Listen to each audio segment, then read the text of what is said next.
9, 8, 7, 6, 5, 4, 3, 2, 1, 0.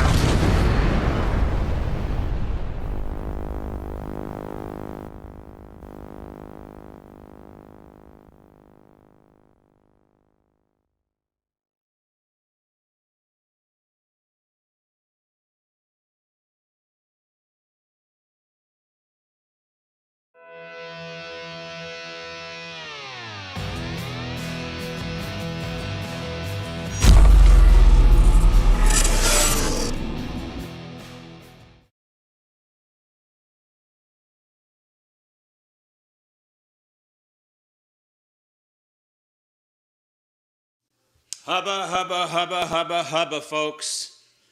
Welcome to Ledger Live. This edition, March 5th, 2025, the day after President Donald Trump's address to a joint session of Congress. And you watched, I watched, and our side thought it was great. And their side thought it was treason and lies and not true and walking out and making buffoons of themselves like the lunatic Congressman from Texas, Mr. Green, who waved his cane. By the way, I think the Secret Service ought to visit Congressman Green and ask him exactly, what was the intention of waving that cane at the President of the United States. He was only 30 feet. That Congress, the halls of the House of Representatives, are a very small, intimate kind of room. I mean, someone sneezes in there and 100 people get a cold.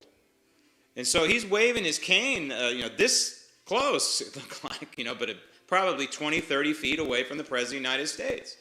And if you notice, when the President comes in, Mr. Speaker, the President of the United States, there's no Secret Service around him. So everybody in that room has been vetted. I would imagine around the perimeter.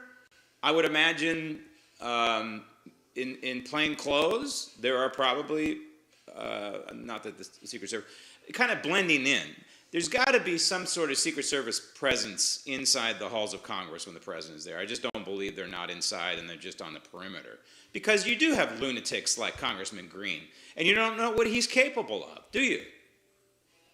Maybe they shouldn't allow canes inside the halls of Congress. I noticed Nancy Pelosi, as she was doing her usual facial gyrations, it looked like she had a cane. And I don't know if you remember, but it was in December, I believe. She was on a fact-finding mission to Germany or somewhere, Austria, over there, paid for by you and me, on some sort of anniversary, something with several dozen other Democrat members of Congress. She falls and breaks her hip. So I believe that's why she's probably carrying a cane. And so it's so predictable now in this day and age in our country that you and I get text messages from my friends during the speech. This is wonderful. He's great, blah, blah, blah. And I concur. And then I read postmortems on social media from the other side. It's just, it's an amazing thing that we live in this day and age in this country, because never, ever, I remember the 80s. I remember the 90s. We disliked Bill Clinton, but every once in a while, Bill Clinton would act in a bipartisan kind of way, and he would swerve into balancing the budget. He gets credit for balancing the budget. Of course, it wasn't. It was Newt Gingrich in the Congress. But the bottom line is, he wasn't polar opposite like we have today. And look at George W. Bush. He reached out to the Democrats, the other side, constantly, to our disdain, and we now know what George W. Bush is all about. Even Obama. I mean, Obama created the foundation for this strife and this polarization in our country. There's no doubt about it. He laid the foundation, but at least he faked it. At least he faked working with both sides. Now there's no sugarcoating it. And Donald Trump called out the radical left sitting to his right, ironically, camera left sitting to Donald Trump's right. As he said, he could have come up with a cure for cancer right then and there and announced it, and they would not have clapped. It's an unbelievable time. I mean, think about it. You had a couple families up there in the gallery whose children were murdered by illegals. And as a result, we have the Laken Riley bill that her family was one of them. And these are Americans who were murdered by illegals in this country, which should never happen. All of these people. Kate Steinle, remember that name? It was Donald Trump's first term and first time running for president. That was the name he used. Now it's Lincoln Riley, because of course we still have the problem. And Americans are being murdered at the hands of illegals. Kate Steinle, if you remember, was in San Francisco on Pier 39, shot to death, murdered by an illegal. And the illegal got away with murder. I don't even know what happened. I just remember his sentence was reduced and moved and this and that. I mean, this guy should have been deported to his country with a tag on him. Do whatever you want with him. Highly recommend whatever your most severe penalty is. I'm not a fan of the death penalty. I've always been a pro-lifer across the board. I think if you're pro-life in the womb, you should be pro-life all the way to your natural death. That no human being, it's my opinion, that no human being has the right to take the life of any other human being. So if you're pro-life and pro-death penalty, I'm sorry. I can't reconcile the two. I just can't. As a Christian, I can't do it. And you know, you can call me weak, you can call me stupid, I don't know. But it is just, it's just me, and I'm sure I'm not alone, that the harshest punishment in this country should be throw away the key kind of thing. And I know we got to pay for it. I know. And I hate that. I hate paying for these guys to rot away in prison. But that's all we got. Unless we want to deport them to Alcatraz like we used to. Wouldn't that be fun? So you have them the Democrats sitting on their hands with these families up there, with the murdered family members. No support whatsoever. You have the girl who was hit with a spike by a male volleyball player who said he was a girl and hit her in the face and caused all kinds of injury and spinal problems. No support whatsoever from the Democrats. You have, there was that young man whose dream was to go to West Point, and Donald Trump announces, hey, you're in? I mean, what a moment. What a moment. You're in. You got it in. You're in to West Point. Now you better not screw up. You're on national television. No support from the Democrats. And little DJ, the little boy who was suffering from brain cancer, I don't know his status, if he still has it. I pray to God it's over for him. He didn't look too cognizant during the entire time they showed him on camera. You know, it breaks my heart. God only knows. Anyway, so his dream is to be a police officer, and we pray, we all do, that he reaches that dream. Meantime, he's been made honorary police officer all over the country or wherever, and Donald Trump bestows upon him honorary Secret Service agent. I mean, how awesome is that? Democrats, no response. It is unbelievable to me that we live in a time like this. This is something that, you know, the framers certainly could have never envisioned, but even more recently, Kennedy or Eisenhower or the Roosevelts even. Jimmy Carter, you know, recently dead, but I just don't think anybody who lived a while ago could ever envision the polarization that we have in this country. Please go to my YouTube channel if you're watching on YouTube and you are live, and give me some comments and questions. Tell me my hair looks good, because I just had it fixed. So hard to find a good barber, but I think maybe I found one. Barbers like to talk alike. You know, they're like bartenders. Just cut my hair. Just cut my hair, because I pay attention to what's going on. And the barbershop I'm going to now, I've never done this. I've never been in a situation like this before, where they face you away from the mirror, so you can't see what they're doing. Is that normal? I said, why are all the chairs with the back to the mirror? Well, that's the way barbers do it. Really? I guess I've been going to the wrong barbers, or I've been going to hair salons. So please reach out to me if you would. I say right now, Donald Trump needs to tell Speaker Johnson and the rest of the Republican conference, Mr. Speaker, grow a spine. It's time for Congress to wake up and not just sit there like a bunch of seals and clap, okay? You need to follow Donald Trump's lead. Do you understand? This is a moment in time that we will not have ever again. We will never have another Donald Trump in the White House. I'm sorry, you people like J.D. Vance, great, wonderful, he's not Donald Trump. Okay? Donald Trump is a phenomenon in this country just like George Washington was a phenomenon. We'll never have another George Washington, and we'll never have another Donald Trump. They're unique in their own ways. I'm not comparing the two.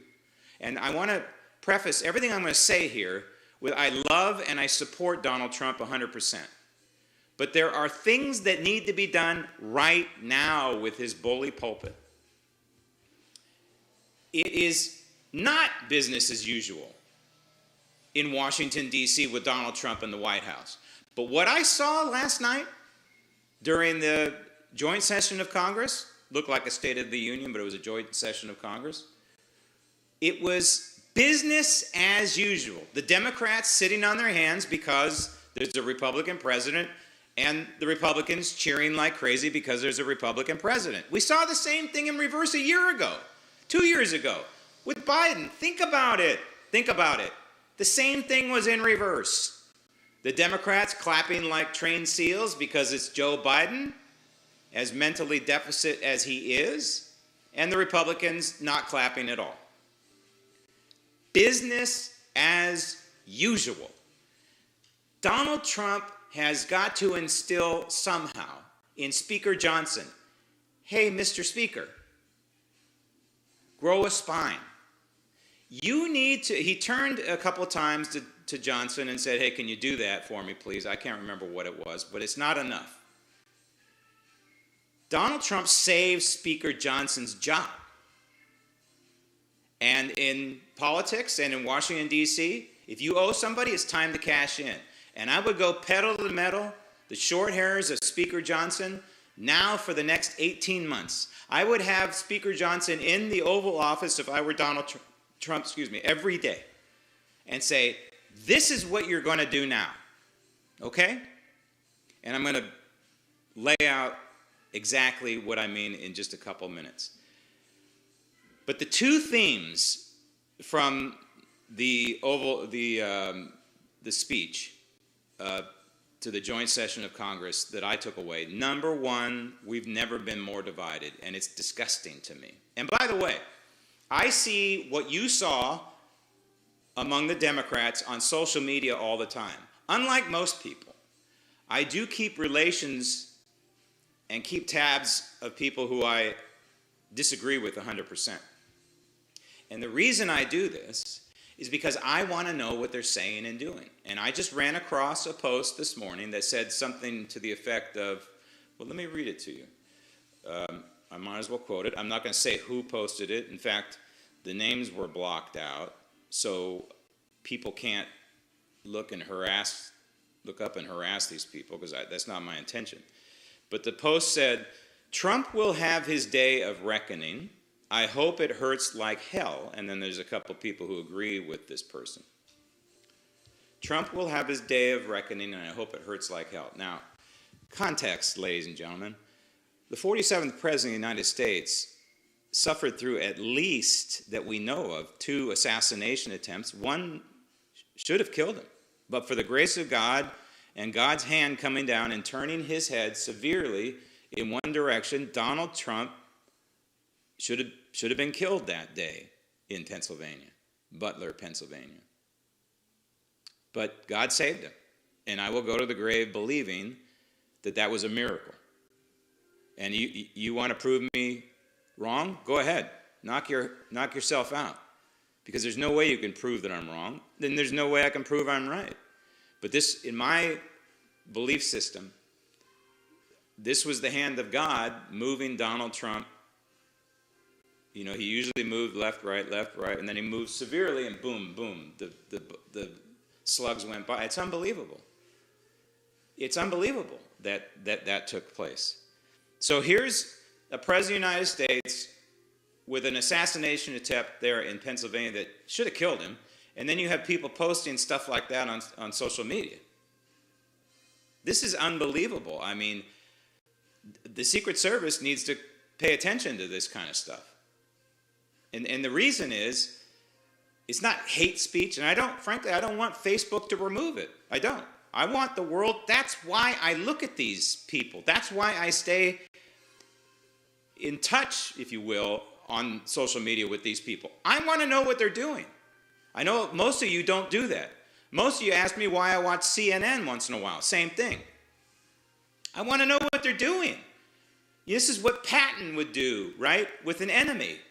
You can't bury your head in the sand and just guess what your enemy is doing. They telegraph their moves. Obama used to telegraph his moves constantly. Excuse me, and I would pull my hair out, saying to the Republicans, look, he's telegraphing his moves. On Obamacare, he telegraphed his moves. We should do something. But here we go with business as usual. Business as usual. Donald Trump has to light a fire under the Speaker of the House and the Republican leadership and all 218 Republicans? 220? I don't remember the number.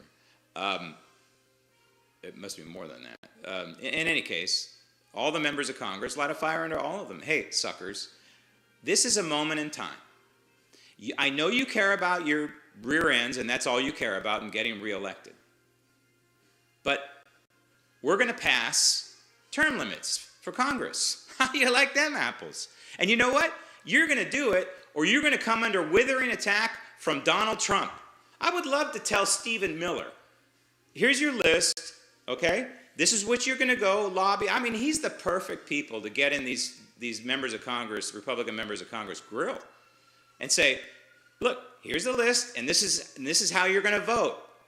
And if you don't, hell has no fury, like a Donald Trump scorn. So how do we do this? How do we make it not business as usual? How do we execute what Donald Trump has laid out, has laid a foundation for? Last night, people asked me, so what did you think of the speech? You know, like I said, our side, great, their side, they hated it. It's pretty much that. But what I was disappointed about, and again, I'll preface this by saying I love Donald Trump and I support him 100%, but I wanted him to get in the grill of the Republican conference there. Forget about Nancy Pelosi. Forget about Al Green. Forget about these morons on the left. They are hopeless.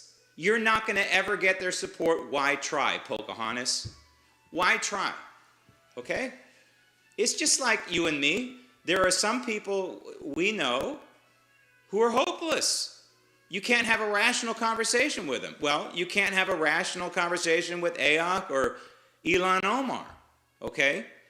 So, in my opinion, Donald Trump, yeah, you can spike the football like he did. You know, say what's accomplished. I think it was like ad nauseum.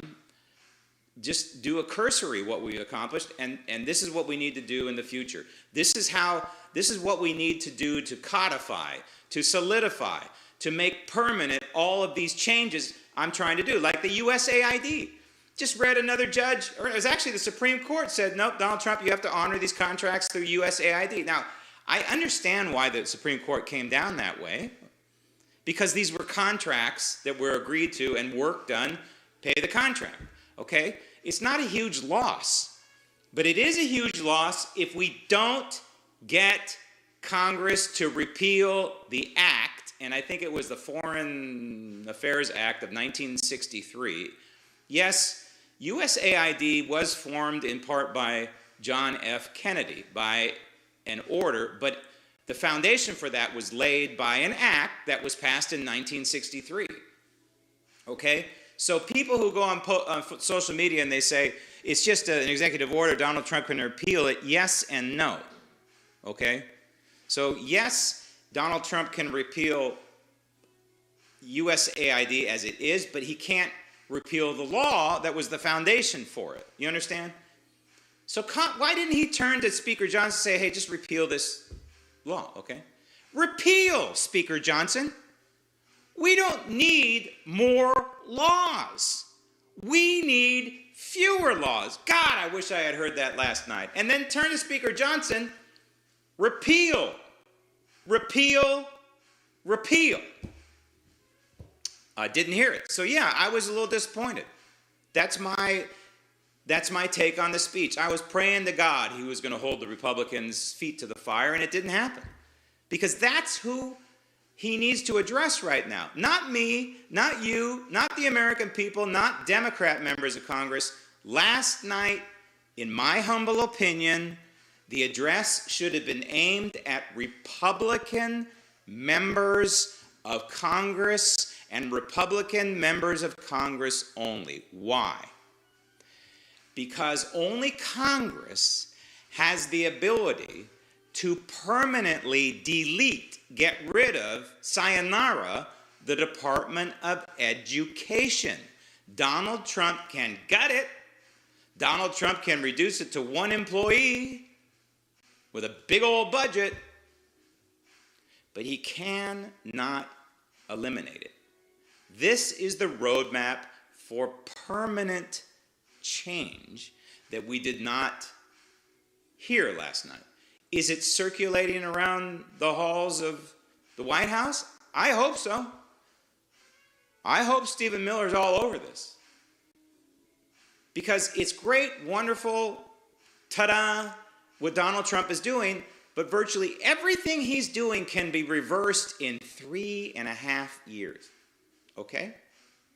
President Newsom comes in there and says, everything Donald Trump has done, we're going to undo it. Boom, poof, done. If President Newsom comes in 2029 and the Department of Education is eliminated, guess what? If he wants to restart the Department of Education, then they've got to go through the process of restarting it. And maybe there's a Republican Congress and they'll say, nope, sorry. If there's a Democrat Congress, well, you know, that's the way the cookie crumbles. Donald Trump is laying a foundation for the elimination of the IRS or changing its charter permanently, if Congress pays attention. Again, the IRS is a child of the 16th Amendment, but the 16th Amendment didn't create necessarily the IRS. Congress created this Internal Revenue Service that collects taxes. I would love for the 16th Amendment to be repealed. And I would have loved to have heard that last night. I loved hearing the fact that Donald Trump said we're going to balance the budget. Haven't heard that in quite some time. But at least we heard him say we're going to balance the budget. So repeal the 16th Amendment. I think LEDGER is dreaming. Change the mission and reduce the size and scope of the IRS? Yes. Completely doable. And I think the Congress would even do that, okay? The Congress can eliminate the IRS if they wanted to, but I believe they'll always leave a mechanism in place to collect taxes. We can eliminate income tax, and Congress has the ability to do that right now. You can eliminate income tax without repealing the 16th Amendment, I believe. Some constitutional scholar can prove me wrong on that. It could be a matter of semantics. Possibly, maybe we have to go down the path of repealing the 16th Amendment. Again, I would be all for it, along with the 17th Amendment. And by the way, that's my LEDGER register. It's a very simple question. Does Congress have the political guts to eliminate the IRS? Does Congress have the political guts to eliminate the IRS? I'll answer my own question. I'll say no. And I don't know. Because eliminating the IRS would also bring into play the 16th Amendment. And I don't think this Republican Congress has the guts to even go there. But they can change the mission of the IRS. And Donald Trump is eliminating half the jobs as we speak. I think there's 100,000 employees at the IRS. It may be more than that with all the agents that were sworn in to go after tax-paying Americans for not paying all their taxes. I mean, just disgusting. Armed agents. Disgusting. But if Donald Trump's, like I read, eliminating 45,000 agents, guess what, ladies and gentlemen? Your odds of being audited have just plummeted. So, we're happy about that, but it's not enough for me. I want to see a mission change. I want to see the IRS becoming just a clearinghouse for collecting, say, for example, a consumption tax. Or at the very worst, a flat tax where you pay 5% or whatever. And the rest is counted from tariffs, by the way. I think that Donald Trump missed an opportunity last night to kind of explain a bigger picture on tariffs, that he's using them for a negotiation tool. I don't think he made that clear last night. I think that the American people could understand it if they explained it to him. That, hey, sometimes I use tariffs to force other countries to be fair and play by our set of rules. And sometimes I'll use tariffs just to level the playing field. And if South Korea, as he mentioned, gets rid of all the tariffs on our stuff, then we'll get rid of all the tariffs on their stuff. I just wish he had fleshed that out just a little bit more. Okay, we know that, I know that, you know that, and that's what his plan is. When Donald Trump came out and said to Congress, that was a message to Congress, what I'm about to say, by the way, because they're the only ones who can make this happen. No tax on tips, no tax on overtime, no tax on Social Security, and applause. Okay, Congress, that's wonderful, all you trained SEALs out there. Now you have to act, okay? Now it's in the budget reconciliation process. Well, act on what the president just said, okay? No tax on tips. Do you know how many hourly wage-earning Americans there are in this country? About 80 million. No tax on Social Security. It's about the same figure. So you're up to 160 million Americans, right?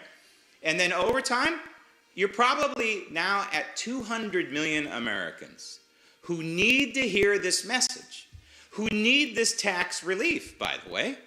And so Congress, now it's up to you. If I were the Trump administration, I would take that soundbite from last night. It's the only soundbite I would put out there on TikTok. And I would say, just give me this one portion where he says, no tax on tips, no tax on overtime, and no tax on Social Security. You know what the leftists who are retired and on Social Security say when they hear that? They say, I don't believe it. That's their only recourse. Prove them wrong. Please, Congress. Prove them wrong. Prove the waitresses and waiters out there and barbers who hate Donald Trump, prove them wrong. No tax on tips. No tax on overtime. That's huge. That's huge. It's only a positive, no tax on overtime. There's nobody hurt in any of that. And no tax on Social Security.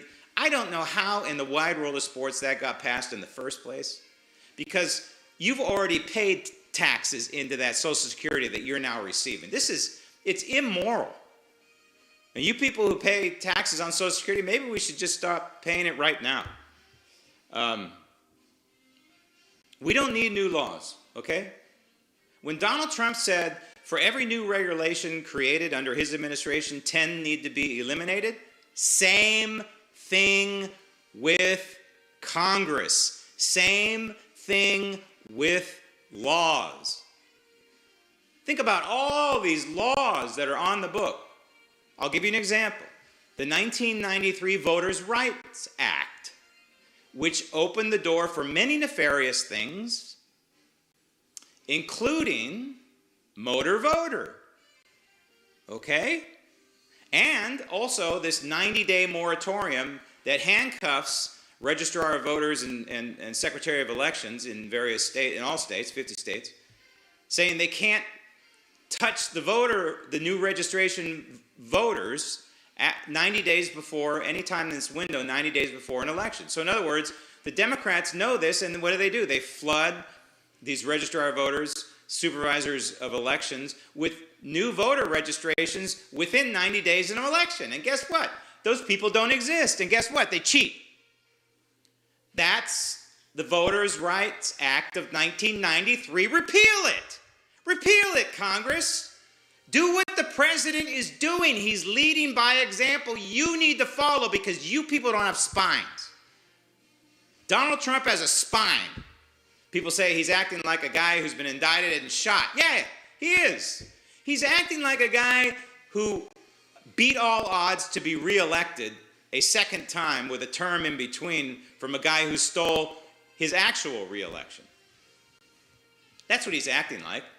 He's acting like a guy who has achieved great things in the private sector, learned from his first experience in Washington, D.C., where he was screwed over multiple times, and now, yes, doesn't give a blank. Yeah, that's what I'm seeing, and I think you're seeing it too. Thank you for my comment on my hair. It looks good. So for every one new law passed, you have to eliminate 10, Congress. Go for it. Just do it. And let the chips fall where they may.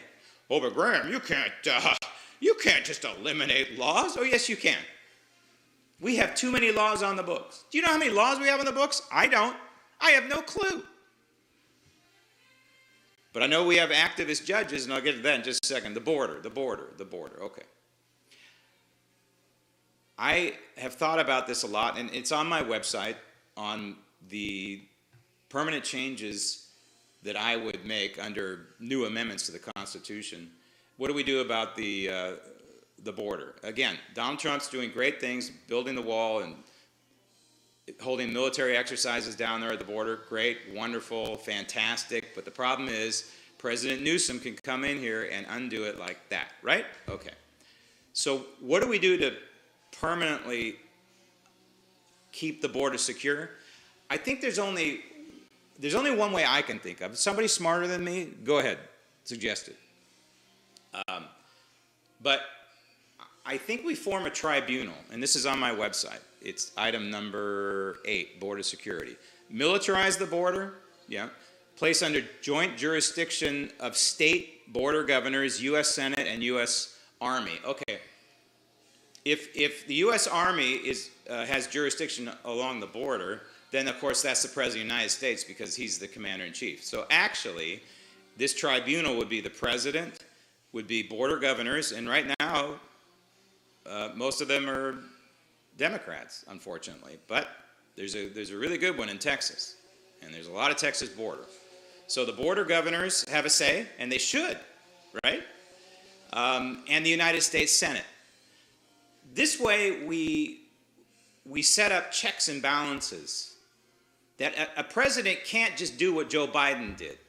No, the mandate and the law is you do this, okay? And the border governors have a say. Okay, you get some radical border governors. Well, at least you have maybe a stopper in the United States Senate. No, radical border governors. This is the law, and this is what needs to be done. I don't know what else to do. I just think putting it in the hands of a single person is a mistake because we've seen it now over and over and over again. And by the way, I would move military bases down at the border. In San Diego, for example, there's an airstrip down right at the border called Brown Field. You could annex that. I'm sorry, you people who fly in and out of Brown Field. But it's a terrible airport because there's mountains there. And don't give me nasty grams and tell me it's not terrible. It's a small regional airport, okay? But there are these things called the mountains, and I think they're the Chocolate Mountains, that Reba McEntire's crew plane flew right into one time in the late 90s, I believe it was, if my memory serves. And they were all killed. They flew into the mountains. It's not a great place. It's why San Diego International Airport was never relocated there. That was one of the ideas, to relocate it there, and then, oops, we have mountains in the way. So not a great idea. So my point is annex it or lease it or share it and have military bases, build them down there. Build bases along the border. In El Centro, California, USA, there is the Naval Air Station out there, just west of El Centro. And that's right along the border. Well, okay, you can expand a little bit south, a little bit further, closer to the border. You know, there's nothing more intense and scary to coyotes, to illegals, and to the drug cartels than an osprey flying along the border, right along the fence, and churning up all the dust, basically smoking them out. I loved it. I'm describing a video that I actually posted on social media.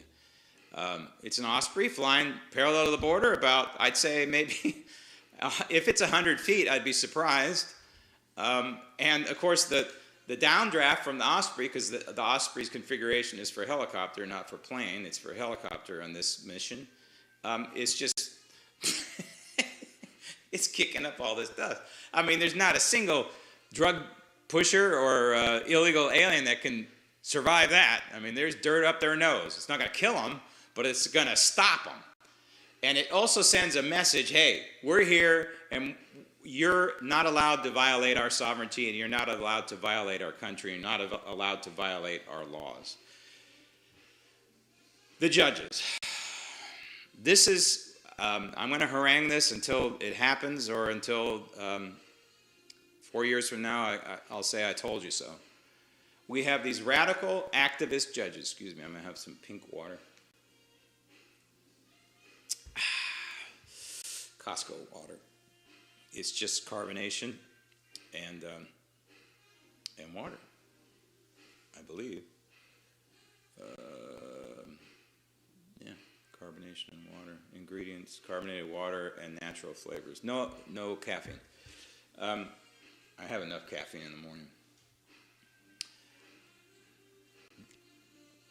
Yes, Congress, you can impeach a judge. Go ahead, knock yourself out. But the process is long and laborious, and it's a long shot. But what you could do, as I have mentioned before, is you can create a magistrate. Yes, this is the law that you would pass, and then repeal 10 others. You create a temporary magistrate, and I mean temporary, with an expiration date of 3 years, because we don't want this to fall in the hands of the enemy, okay? So you have a 3-year window here, and you set up expedited courts regionally in this country. And so you take a case like the guy, the special prosecutor that Donald Trump is trying to fire, and legally, lawfully, Donald Trump can fire him. We have this thing called separation of powers. And the judicial branch cannot tell the executive branch what to do, but that's what's going on. And I would love the Supreme Court to slap that one down and say, hey, you are out of line, okay? The United States Constitution gives the executive branch wide authority here. So get out of here. But waiting to appeal every one of these cases, I think there's more than 20 now, that they're holding up what Donald Trump is trying to do. Give it to an expedited judge, as I said before, a Judge Judy judge that says, okay, what's your case? You got 5 minutes, file paperwork, whatever. Keep it brief. That's why we call them briefs. And then what's the government side? Okay, give me your briefs. I'm going to go back, retire, and I'm going to render a decision that day.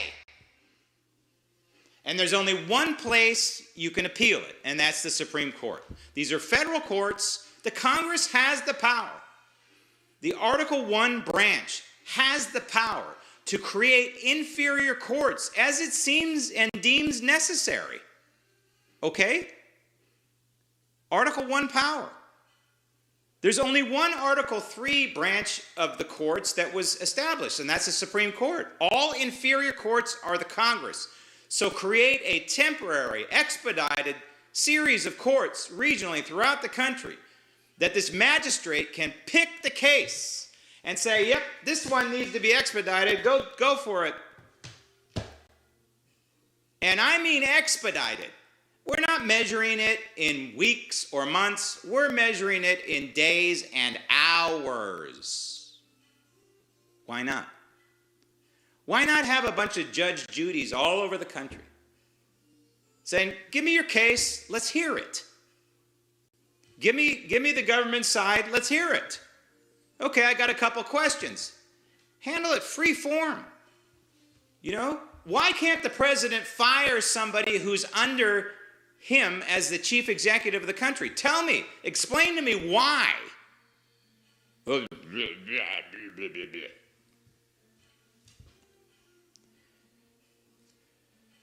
I see Donald Trump doing great things, and it makes me happy, but it's kind of like a sugar high, and the sugar high is going to go away when he goes away, unless Congress gets its act together and makes what Donald Trump is doing permanent. Because otherwise, all of this is for naught. And it's going to be like a Super Bowl victory. You win, we're going to win Super Bowls for the next 2 or 3 years, and then all of a sudden, bam, that trophy is gone. And all of this is taken away. It's not permanent. We've got to make what Donald Trump is doing permanent. All those malfeasance, overspending, waste, fraud, and abuse being discovered by this administration and DOGE, how did all those people get hired? How did all of those agencies and those programs get funded? Have you ever asked yourself that? That's why I say what I saw last night was business as usual in Congress. It's Congress that funded all of those programs. It's Congress that funded all of those agencies. It's Congress that allowed the waste, fraud, and abuse to take place. They created the waste, fraud, and abuse in various ways, in various manners, over the years, over the decades.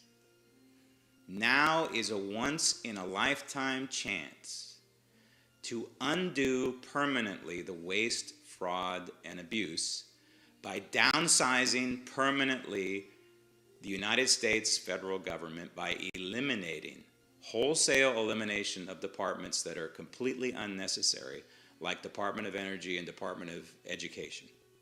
Now is the time, but it cannot happen unless Congress grows a spine. And there's only one person on the planet who can help Congress grow a spine, and it's Donald J. Trump, the man in the White House right now. We have a window. We have a window of opportunity. And God, I hope that we squeeze our way through that window and make this country constitutional again. I'm Graham Ledger. Thanks for watching. And remember, even when I'm wrong, I'm right. And evil can only prevail when good is silent.